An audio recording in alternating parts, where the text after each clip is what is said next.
Today we're going to be talking about spooky books.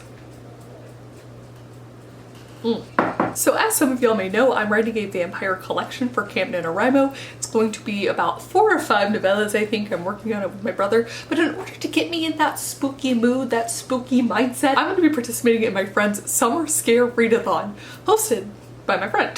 Hosted by the incredible, the lovely, the amazing, spookiest witch herself, Jessica Williamson. In honor, I'm wearing my fun little earrings. So here's the thing, I have tried week-long readathons before, and for the most part, I have failed them. Abysmally, in fact. The reason I think that I've struggled with readathons in the past is that I set my TBR, or my to-be-read, selection of books up in advance.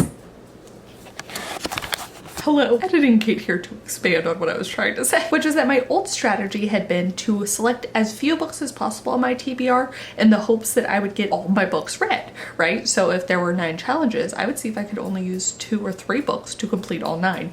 The issue is that it would come time to the week of, it is time to start reading, and I look at my 2 books and I don't want to read either of them, and now I like panic, and no. I watched Jessica's videos about how she does reading challenges, and I have hopefully learned my lesson. Okay, back to previous Kate. So there are 9 challenges, and I have 9 books selected, both in paperback form and in audiobook format. However, I have several books that hit off multiple challenges, so my goal is, if I'm not feeling, 3 or 4 of the books that I've selected by the time the readathon starts, the 5 or 6 that I have left that I do still want to read should still hit all of the challenge goals, and I will finally succeed at a week-long readathon. So I shopped both my own shelves and the library for these books. So let's go ahead and get started with challenge 1, which is read a book with orange on the cover. Orange really does get me in the mood for Halloween like nothing else. All things spooky times. In fact, even when it's not that time of year, I will just wear orange to get myself in that sort of mindset. And now these are all different shades of orange, but first up we have Bloodchild by Octavia E. Butler. This was actually an AuthorTube chat book club pick. See, a little bit of orange. You can see where I dog-eared Bloodchild. It was spooky and creepy and sort of crawly, so I'm interested to see what the rest of the short stories are like. It's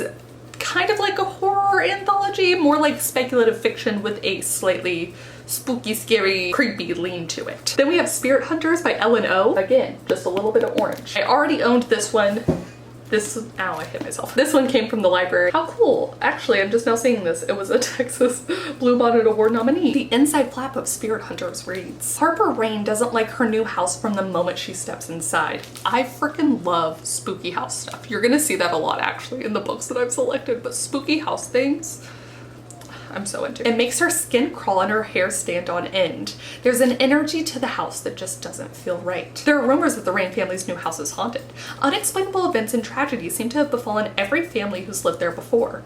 Harper isn't sure she believes those rumors until her younger brother Michael starts acting strangely, throwing dark tantrums and alienating the family. Is Michael being a normal kid, or is something more sinister in play? The whole atmosphere gives Harper a sense of deja vu, but she can't remember why. Harper knows that the memory she's blocking will help make sense of her brother's behavior and the dangerous sensation she feels in this house, but will she be able to put the pieces together in time? Then, quite literally, we have Scooby-Doo and the house on Spooky Street. I'm telling you, spooky houses I am here for. This is actually a choose your own adventure book. I just kind of went to the library and was like, I wonder what's available. I sometimes love going in with a book in mind, but other times I'm like, I'm just gonna browse. So it's a picture book. It's actually like, obviously meant for younger kids, but I have not done a choose your own adventure in forever. And if y'all have been around this channel for any amount of time, I freaking love Scooby-Doo. It has inspired several stories of mine. So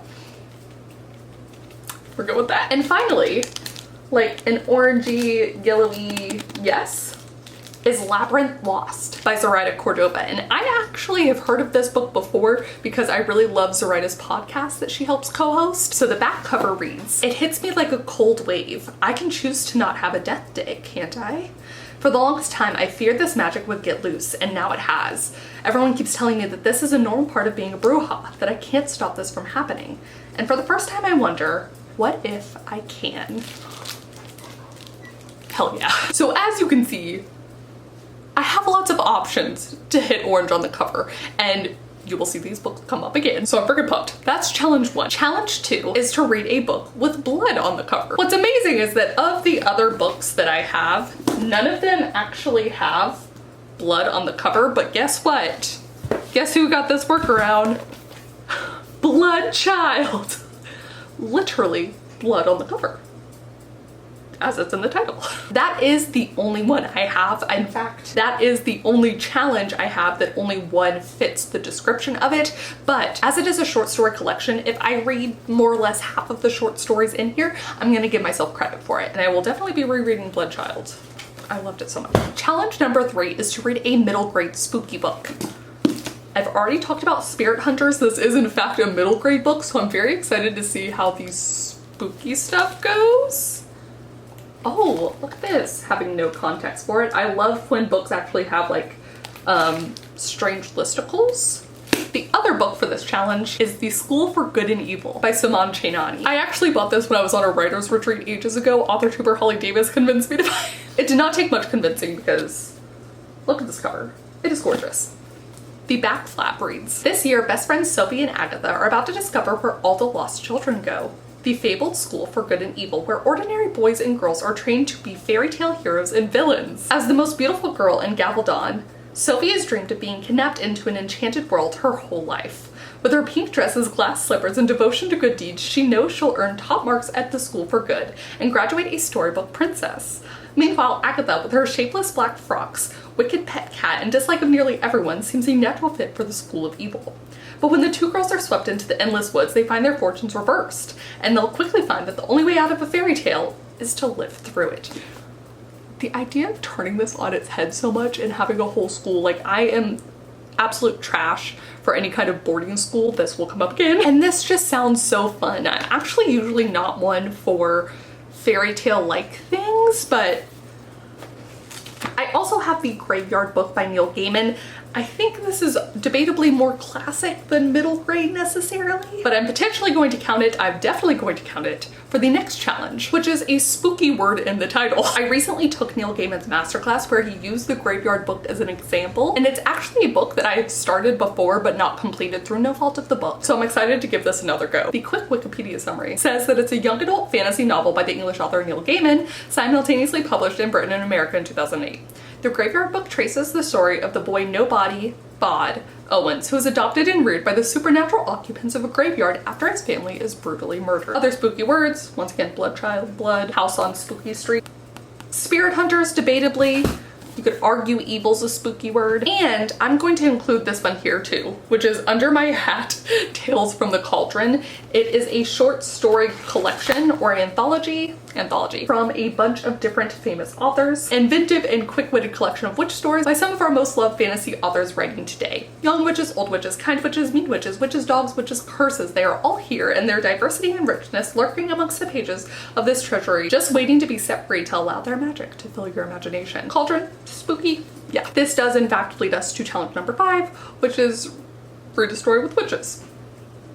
And the Brujas. Challenge number 6 is to read a book with an LGBT plus main character. Labyrinth Lost achieves this, and Wilder Girls by Rory Power. I don't know how, as this cover has been everywhere, I have managed to avoid knowing a lot of what this book is about. But the Goodreads summary says, everyone loses something to the talks. Hetty lost her eye, Reese's hand has changed, and Byatt just disappeared completely. It's been 18 months since the Rexter School for Girls was put in quarantine. The talks turned the students strange and savage. The teachers died off one by one. Cut off from the mainland, the girls don't dare wander past the school's fence, for the talks has made the woods wild and dangerous. They wait for the cure as the talks takes, their bodies becoming sick and foreign, things bursting out of them, bits missing. But when Byatt goes missing, Hetty will do anything to find her best friend, even if it means breaking quarantine and braving the horrors that lie in the wilderness past the fence. As she digs deeper, she learns disturbing truths about her school and what else is living on Rexter Island, and that the cure might not be a cure at all. Dun, dun, dun. I'm excited for that one, as I always love a good take on zombies. It's been a while since I've had a zombie story in my life, so yes. The 7th challenge is to read a book by a BIPOC author, which Zoraida Cordova with Labyrinth Lost. Some of those who are in Under My Hat: Octavia Butler with Blood Child, Ellen O with Spirit Hunters, and Suman Chainani with The School for Good and Evil. Oh. Hooray! Yay! The 8th challenge is to read a book under 200 pages. Here's where I'm gonna flub a little bit because Scooby-Doo is definitely under 200 pages. However, points will be given for Bloodchild or Under My Hat, Tales from the Cauldron, because, you know, it is a completed story. It's just a short story. It's not necessarily a completed novel, but I feel like the story itself, I'm counting. Oh my gosh, I just saw the back with all the gang. That's amazing. And for the last and final challenge, we have my meatiest book yet. The goal is to read a horror or thriller. Here's the thing, debatably, Bloodchild and also Wilder Girls could fit this, but I'm gonna read Stephen King's The Stand. Now, other than short stories and on writing, I have never read anything by Stephen King, and I feel like that needs to change. The back cover reads, Stephen King's apocalyptic vision of a world blasted by plague and tangled in an elemental struggle between good and evil remains as riveting and eerily plausible as when it was first published.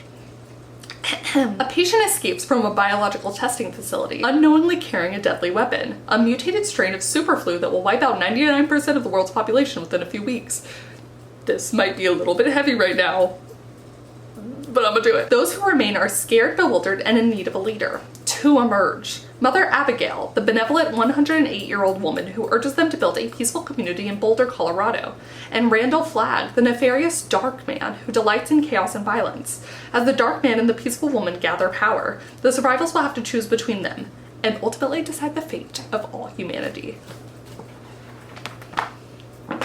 The Stand. Goodreads said this is the highest rated Stephen King novel, and I've actually heard people say that this is their favorite. I've checked out Reddit to see what the best Stephen King novel is. Whether this is the one to start with or not, I'm not sure, but we're freaking going with it. But all in all, that is 1, 2, 3, 4, 5, 6, 7, 8, 9 spooky books. I'm excited. I'm gonna try and read as many of these as I can in the 1 week period. This is gonna fall. No, okay. But please do comment down below. Let me know if you've read anything by any of these authors before. Let me know if you've in fact read any of these books before and what you thought of them.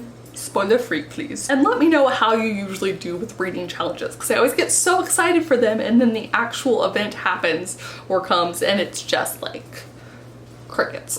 But thank you all so much for watching. Thank you to Jessica Williamson for coming up with this Summer Scare Readathon, and thank you especially to some of my new patrons this month. Lindsay LeBrock, Andrea Donoso Sepulveda, Lolita Josic, Tara Rakant, Angel Jackson for Veils, Marquita Sowers, Tiffany Vega, Kit Madden, Miss Betty Black, Kelly Miller, and Kira L. Rose. And I'll see you all very soon with a new video.